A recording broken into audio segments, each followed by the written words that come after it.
¿Tiene usted el Salmo ya allí? ¿Sí? Bueno, una persona lo tiene. Cualquier cosa ayude al que está al lado. Dice así: los que descienden al mar en naves y hacen negocios en las muchas aguas, ellos han visto las obras del Señor y sus maravillas en las profundidades. Porque habló e hizo levantar un viento tempestuoso que encrespa sus ondas. Suben a los cielos, descienden a los abismos, sus almas se derriten con el mal, tiemblan y titubean como ebrios, y toda su ciencia es inútil. Entonces claman al Señor en su angustia y los libra de sus aflicciones. Cambia la tempestad en sosiego y se apaciguan sus ondas. Luego se alegran porque se apaciguaron y así los guía al puerto que deseaban. Alaben las misericordias del Señor y sus maravillas con los hijos de los hombres. Hasta aquí nada más en la lectura. El Salmo 107 es un salmo extenso, largo. No quise leerlo todo y tampoco voy a hablar de todo el Salmo, me dedico a esta parte, pero les recomiendo que en sus casas ustedes lean el Salmo 107 y lo lean de acuerdo al esquema que el Salmo tiene, porque este Salmo habla sobre 4 manifestaciones de la misericordia y de la bondad de Dios en 4 situaciones diferentes, 4 situaciones distintas. Cada una es una aflicción diferente y cada una recibe una liberación por parte de Dios.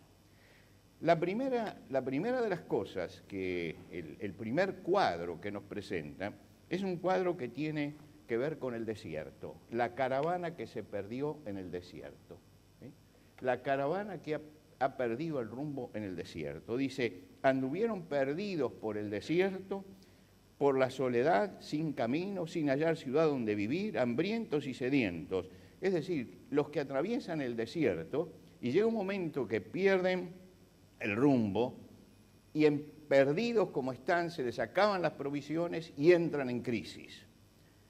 Entonces, esta es la primera figura que él usa, que son los que se extravían el camino y empiezan a sentir la angustia de la insatisfacción, y entonces él trata ese tema que es la persona del desierto. La segunda persona el segundo cuadro que presenta es el cuadro de la cárcel. Allí presenta: algunos moraban en tinieblas y sombras de muerte, aprisionados en aflicción y en hierro, por cuanto fueron rebeldes a la palabra de Jehová. Estos son los que atravesaron los mandamientos de Dios, hicieron lo que no debían y se encuentran entrampados en una cárcel. Yo cuando leo ese pasaje pienso en los drogadictos, por ejemplo, que llegaron allí a lo mejor porque era una gracia poder tomar drogas y era una maravilla, y terminaron entrampados en eso y terminando siendo esclavos de los que negocian. Y ahí yo veo el cuadro ese en esta parte del Salmo. La tercera son los que están vencidos en el hospital. Dice: fueron afligidos los insensatos a causa del camino de su rebelión y a causa de sus maldades, y su alma abominó todo alimento y llegaron hasta las puertas de la muerte. Acá está hablando de los que sufren a consecuencia de su rebeldía y entran en depresión. Y esa depresión hace que dejen de comer. Usted sabe que el que está deprimido se aleja, rechaza la comida, y entonces es una forma de buscar la muerte. Y por eso aparece esto en el Salmo. Ahora, no vamos a ver ninguna de estas 3 cosas, simplemente lo pongo para que los que lo lean sepan a qué se está refiriendo en cada caso.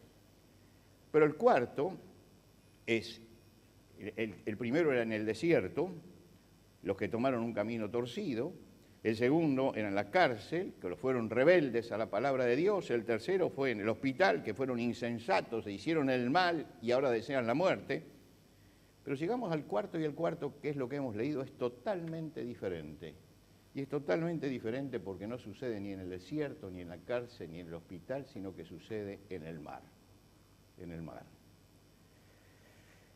Es un caso diferente porque no tomaron estos el camino errado, no fueron rebeldes a Dios, no hicieron el mal, son los que trabajan comerciando.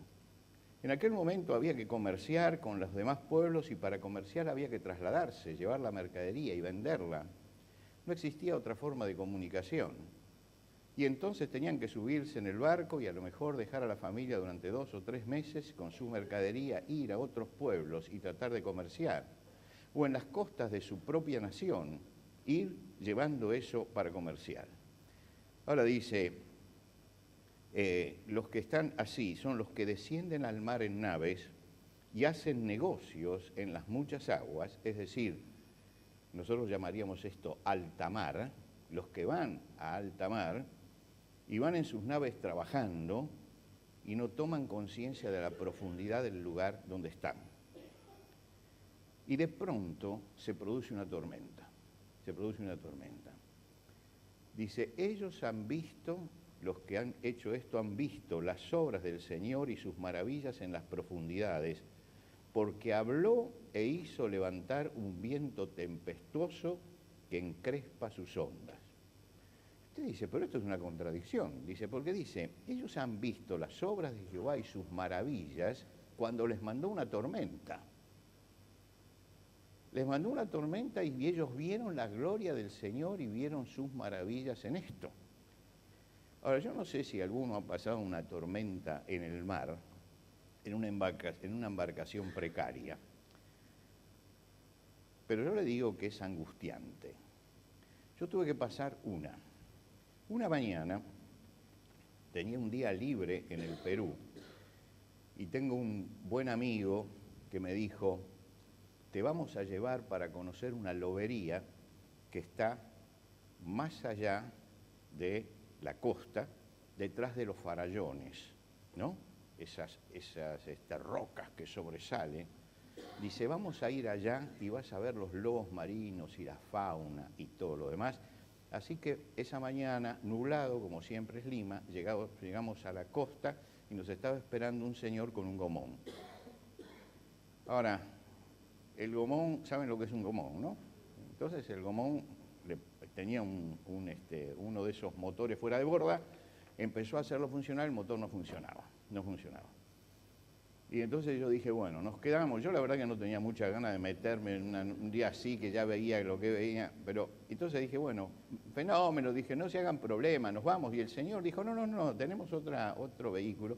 Y trajo una lancha, no piensen en las lanchas del Delta, una lancha plana donde entraban nada más que 5 personas, éramos 4 nosotros y él que la conducía, y vamos a salir del puerto. Y en el momento de salir del puerto nos da un chaleco a cada uno, dice, mire, póngaselo porque la prefectura dice que hay que ponérselo. Bueno, perfecto, nos pusimos el chaleco y salimos. A los 2 minutos, cuando llegamos al primer farallón, empezó la marea, porque según después nos explicaron, chocaron 2 corrientes de agua, la del Golfo y la del Niño y no sé qué, pero la cuestión que eso era un infierno. Entonces, en ese momento, la lancha subía y dejábamos de ver el mar, porque se veía el cielo, y de repente, de golpe, el estómago se contraía porque bajaba de golpe, llegaban hasta la parte más honda, y en ese momento pensábamos que ya el agua nos iba a tapar. Y empieza a producirse esto. Y claro, se sacudía todo, nosotros agarrados de donde podíamos, habíamos llevado una canasta para comer en el viaje, la canasta voló a cualquier lado, no hubo comida, no había nada, estábamos desesperados realmente allí. Y entonces finalmente se acercaron y dijeron, volvamos. Y dice, no se puede volver. No se puede volver porque si damos vuelta, ¿no? Después nos explicaron, este hombre no explicaba nada, decía, no se puede volver. Y estaba tomado del timón y lleva la nave. Claro, nosotros inexpertos, si llega a doblar, eso se da vuelta, porque estábamos levantando las olas. No se veía nada. En algún momento dijimos, bueno, acá estamos perdidos. Menos mal que yo decía, tenemos el chaleco, pero no sé con el chaleco qué hacemos, ¿no es cierto? Estábamos siendo sacudidos en todas partes y nosotros vimos esto que dice acá el Salmo: suben a los cielos y descienden a los abismos, sus almas se derriten con el mal, porque la verdad que ese mal que nos había venido nos derretía el alma, tiemblan y titubean como ebrios, porque nadie puede mantenerse en pie en ese momento, y toda su ciencia es inútil. El que estaba allí delante no podía hacer nada, había que aguantar lo que pasaba. Y yo pensaba, y esto es para ir, después hay que volver, porque en la isla no se puede bajar, está llena de lobos marinos, y uno llega, la recorre, ve y después tiene que volver. Mirábamos al piloto y toda la experiencia era inútil, y ese hombre estaba tenso en ese momento. En un momento, desde que salimos del puerto, en un momento, en un viaje que tenía que durar 10, 15 minutos, en un momento todo cambió, todo cambió. Y nosotros vimos el terror del agua y el terror del momento que estábamos viviendo. Ahora, muchas veces pasa eso también en nuestra vida.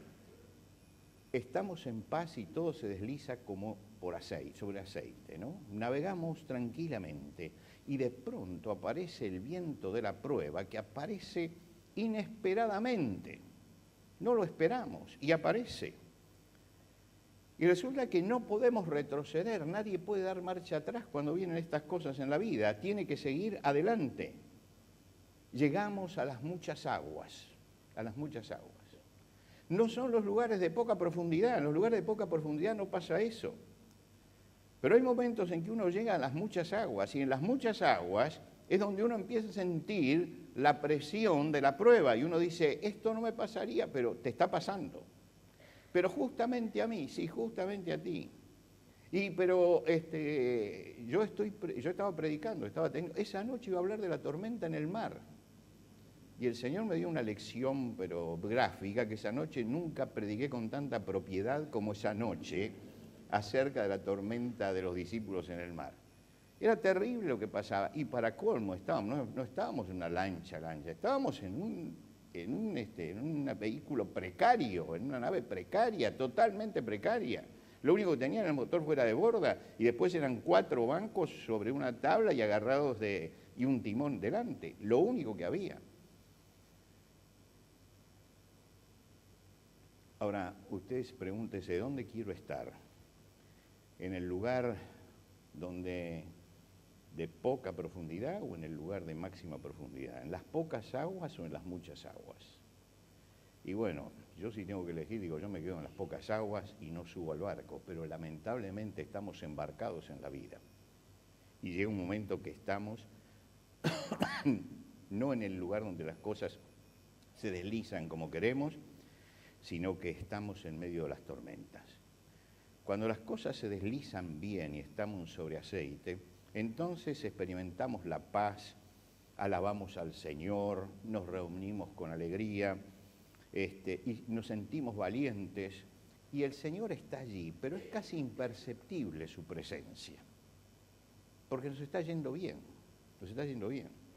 En la tormenta, cuando llegan las muchas aguas, es cuando realmente podemos experimentar las maravillas del Señor, cuando el Señor empieza a estar realmente presente en nuestra vida, cuando empezamos a experimentar su poder. El Salmo dice, los que hacen negocios en las muchas aguas, ellos han visto las obras del Señor y sus maravillas en las profundidades. La experiencia de atravesar una gran prueba es que uno conoce allí la grandeza de Dios como no la conoce en ningún otro momento en su vida. Y a veces es importante que pase eso, porque eso nos muestra justamente que ese Señor, cuya presencia a veces es imperceptible, en ese momento adquiere para nosotros la dimensión que realmente tiene.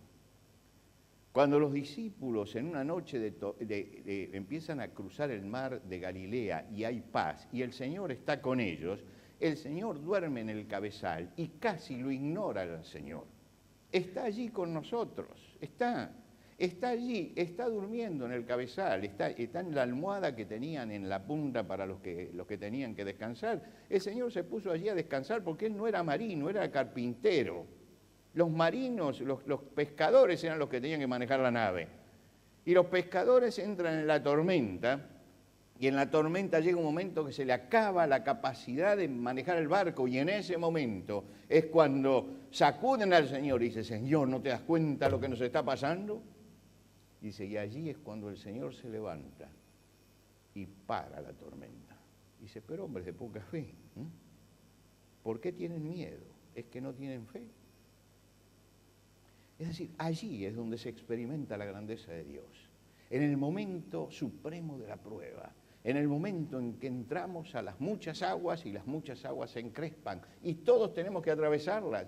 Para llegar a la otra orilla tenemos que pasar por los lugares donde el fondo es bajo y tenemos que pasar también por las muchas aguas. Y muchas veces en las muchas aguas Dios te manda la tormenta para que aprendas realmente y para que aprendamos lo que es el poder de Él en nuestra vida. Para que nos demos cuenta que la presencia de Él, esa presencia a la que estamos acostumbrados, porque todos los domingos venimos y cantamos al Señor y alabamos, esa presencia es una presencia necesaria y poderosa que nos sostiene en los momentos de necesidad. Hay otra tormenta en la Biblia. Esta vez Jesús no estaba en la barca, ¿se acuerdan ustedes? Los discípulos salieron solos, el Señor los mandó, le dijo, vayan solos, y salieron y tenían una tormenta tremenda. Y se angustiaban en medio de eso y perdieron la esperanza de poder conservar la vida allí, porque se les hundía el barco y se les estaba negando. Y de repente viene Jesús caminando sobre las aguas. Es decir, el Señor siempre aparece, siempre está presente, aún cuando yo no lo vea durmiendo cerca. Pero la presencia de Dios se hace gloriosa en el momento de la gran prueba, donde uno experimenta la grandeza del poder de Dios y donde uno madura como cristiano. El Señor manda las bendiciones, pero también manda las aflicciones. Y las aflicciones nos fortalecen. El Señor les dijo a los discípulos, en el mundo van a tener aflicción, mientras que estén aquí van a tener aflicción. Y permite que tengamos una fe más profunda y tengamos una vida más profunda y podamos reflexionar más sobre lo que significa la presencia del Señor en nuestra vida y lo que significa también la fe. El problema casi siempre es cómo interpretamos la aflicción. Cuando llega la aflicción, ¿cómo interpretamos eso que nos está pasando? Y creo que aquí está la clave de entender cómo tenemos que manejarnos en las aguas profundas. El Señor mandó a Moisés un día a sacar a su pueblo de Egipto. Moisés fue, y era un hombre solo, no podía contra todo un imperio, pero Dios mandó las plagas allí y ellos salieron. Y fue un momento glorioso, el momento de la salida, donde el imperio egipcio bajó los brazos y dijo que salgan y los liberó porque no daba más frente a las presiones que recibía de Dios. Y cuando salen, yo me imagino ese pueblo todavía desorganizado, pero con la alegría, 400 años habían vivido, tenían generaciones allí, y estaban saliendo con toda su alegría, y Dios le dice, van a ir por este camino, y Moisés tenía la orden de llevarlos por ese camino, y Dios ¿dónde los mete? Los mete en un desfiladero, entre dos montañas, y van caminando, y llegan al Mar Rojo, y detrás vienen los egipcios. Y ese es el momento de aflicción, porque no pueden irse ni a la izquierda ni a la derecha. Delante tienen el mar y detrás están viniendo los egipcios que los persiguen. Y es el momento de suprema aflicción. Es el momento tremendo. Ahora, ¿cómo interpretan ellos eso? Empiezan a interpretar y a decir, Dios quiere destruirnos. Nos trajo acá para morir. Estábamos mejor siendo esclavos. Interpretaban a Dios, trataban de interpretar qué era lo que Dios estaba haciendo. ¿Qué es lo que Dios estaba haciendo? Y entonces Dios los lleva frente al Mar Rojo y a pesar de todo lo que dijeron mal de Dios, Dios le dice a Moisés, pon la vara y abre, y abrió el camino en el mar. Y cruzaron. Ellos vieron allí las maravillas de Dios. Pero no pudieron gozar de todas las maravillas de Dios, porque antes se rebelaron y antes dijeron, Dios nos quiere destruir, nos trajo acá para destruirnos. Interpretaron mal lo que Dios estaba haciendo. Dios lo que quería era mostrarles que su poder era un poder que abría caminos en cualquier parte cuando ellos buscaban su presencia en la fe. Pero ellos, en vez de interpretar ¿para qué estoy aquí?, a la luz de lo que habían experimentado y a la luz del amor de Dios que los había sacado de Egipto, lo interpretaban totalmente al revés. Y yo digo, en el momento de la prueba, no tratemos de interpretar lo que Dios hace. No tratemos de interpretar qué es lo que Dios está haciendo, porque pasa que hay personas que están en medio de la prueba y dicen, pastor, Dios se olvidó de mí. No, Dios te tiene en el registro, hermano. No se le extravió tu expediente, puedes estar seguro. En la caja de jubilaciones sí se extravían los expedientes, en el Palacio de Justicia se extravían los expedientes, pero tu expediente lo tiene el Señor en sus manos y Él sabe lo que te pasa. Él sabe lo que te pasa. Entonces no interpretes esto como Dios me abandonó, Dios me dejó, se olvidó de mí. Estoy pasando por una prueba y tengo que ver, lo que tengo que interpretar es esta prueba a la luz del amor de Dios. Y cuando yo interpreto esa prueba a la luz del amor de Dios, me doy cuenta que Dios no me está enseñando a aprender a ser paciente, a comprender, y yo tengo que hacer lo que hizo Job, que en medio de una prueba tremenda como la que pasó, él dice, el libro de Job nos dice, en todo esto no pescó Job ni atribuyó a Dios despropósito, no dijo es el mal propósito de Dios contra mí, porque Dios no está contra nosotros. Si Dios es por nosotros, ¿quién contra nosotros? Dios está con nosotros. Las 4 historias coinciden en la aflicción. Son 4 historias de tremenda aflicción. Los que atraviesan el desierto, los que están en las prisiones, los que descreen de la vida y también los que están en el mar. Los otros son rebeldes, que se equivocan el camino. Los que están en el mar son los que están trabajando, los que están comerciando, los que están ganándose su pan todos los días, los que siguen el camino, pero de repente los toma la tormenta. Pero en todos los casos, el Salmo repite 2 frases 4 veces. La primera de las frases que repite para cada uno de los casos es: clamaron al Señor en su angustia, clamaron al Señor en su angustia y los libró de sus aflicciones. Esta frase, cada uno de los párrafos termina diciendo, desde el desierto, desde todos lados, clamaron al Señor en su angustia y los libró de sus aflicciones. Es decir, no solamente libra al que está en las muchas aguas, puede librar al que está prisionero, al que se equivocó el camino, al que ha perdido el sentido de la vida, el que no tiene más esperanza. A todos ellos los convoca lo mismo, los convoca a que clamen al Señor, clamen al Señor. El profeta Jeremías en un momento pasa un momento dificilísimo en su vida, lo persiguen, lo echan del templo, no lo dejan ir, le rompen los escritos que había hecho, lo meten en la cárcel y allí recibe la palabra del Señor y el Señor le dice: clama a mí y yo te responderé. Clama a mí y yo te responderé y te enseñaré cosas grandes y ocultas que tú no conoces. Hay cosas que no conocemos y que en medio de la prueba Dios manifiesta en nuestra vida. A veces no alcanza con el conocimiento del Señor, porque si no fuéramos afligidos no experimentaríamos. Muchas veces el conocimiento del Señor es puramente intelectual, pero el Señor no es teología, el Señor es una persona. Entonces mi conocimiento tiene que ser experimental. Y el conocimiento experimental lo encontramos cuando pasamos por las muchas aguas. Ahora, esto es lo primero que dice, que clamemos al Señor y reflexionemos en medio de todo esto. Yo creo que todo esto trae reflexión. ¿Cuál fue la primera reflexión que yo hice cuando llegamos a la isla? Cuando llegamos a la isla y estábamos en paz, dando vuelta, digo, y ahora hay que volver. Y él me dijo, no, se va por otro camino. El otro camino era aceite, porque no pasamos por los farallones, dimos toda la vuelta. Ellos tienen un circuito, por este lado se va y por este se vuelve. Y allí había paz, primero. Segundo, tuvimos el privilegio que delante de la nave que íbamos, si eso se podía llamar nave, delante saltó un bufeo.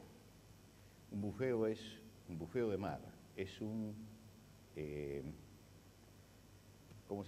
delfín, es una clase de delfín. Y me dice el que guía, usted sabe que nunca se ve esto. Dice, qué suerte que tuvo usted. Y bueno, he tenido suerte para la desgracia primero y he tenido suerte ahora también. Yo dije, y cuando llegué a la costa y me paré, dije, qué grande que es el Señor. El motor del Gomón no funcionó. Porque si hubiéramos ido en eso, nos quedábamos en el camino. Pero ese día no arrancó el motor. Y yo di gracias porque realmente había que alabar al nombre de Dios, que dijo, ahí no. La elección va a ir por otro lado, pero vas a llegar bien al final. Mis hermanos, todos los casos tienen la misma frase que dice, Dios hizo esto y los libró. Y en todos los casos hay una segunda frase que se repite, que es, alaben la misericordia de Dios y sus maravillas para con los hijos de los hombres. Alaben las misericordias de Dios. Todos los que experimentan su maravilla son llamados a alabarle. El objetivo del Salmo es ese, que no solamente vivamos la experiencia, sino que además esa experiencia nos lleve a alabar al Señor. Y al principio del Salmo nos dice por qué lo escribió. Dice, alabad al Señor porque Él es bueno, porque para siempre es su misericordia. Díganlo los redimidos del Señor, aquellos que Él ha redimido del poder del enemigo. Díganlo, díganlo. Es decir, es un impulso a que no solamente experimentemos y agradezcamos, sino que además podamos dar testimonio de la grandeza de Dios en nuestra vida. Hermanos, esta mañana hay algunos que estarán en paz y en calma, estarán navegando en una costa todavía baja, y les quiero decir a los que están allí que todos tenemos que pasar tiempos de aflicción, todos. Podemos salir enriquecidos de esos tiempos y podemos ver las maravillas de Dios. No crean eso que dicen, llegue a Dios y no va a tener ningún problema. No, va a tener problemas. Y todos sabemos que es así. Hay hermanos que tal vez están en medio de la tormenta. Y yo les recuerdo las palabras del apóstol Pedro cuando escribe a gente que también está pasando tormenta. Dice, ahora por un poco de tiempo, si es necesario, tengáis que ser afligidos en diversas pruebas, porque está siendo sometida a fe vuestra prueba, que es más preciosa que el oro. Y hay otros que pasaron por aflicciones duras y salieron. Y les digo, hay que dar testimonio de lo que Dios ha hecho en nuestra vida. Y el testimonio es nuestra fidelidad, nuestro compartir con el que está sufriendo las cosas grandes que Dios hace en los momentos de dificultad. Para todos hay un mensaje. Para los que andan en las pocas aguas, no piensen que esto dura, siempre aparece la prueba. Para los que están pasando por las pruebas, siempre la prueba pasa, siempre la prueba pasa. Y para los que han pasado ya, den gracias a Dios y den el testimonio de lo que Dios puede hacer cuando uno está pasando por una prueba, porque eso va a ser de bendición también para los demás. Que Dios nos ayude a saber navegar en las muchas aguas y a soportar también las tormentas. Nos ponemos de pie.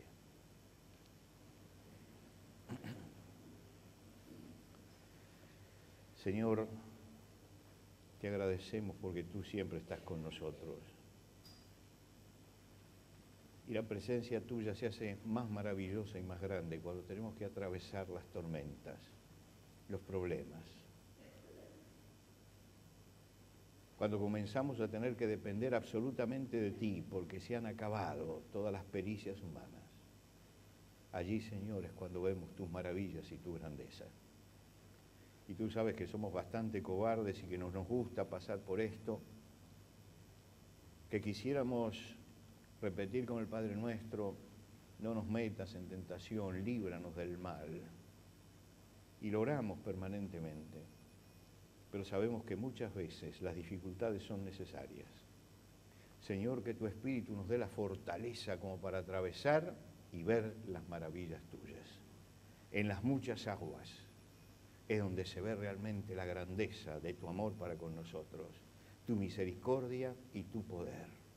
Gracias, Señor, porque no eres solamente el Dios que nos acompaña en la calma, sino eres el que pilotea en medio de la tormenta, el que nos sostiene, el que nos hace fuertes cuando estamos sobre los hombros tuyos.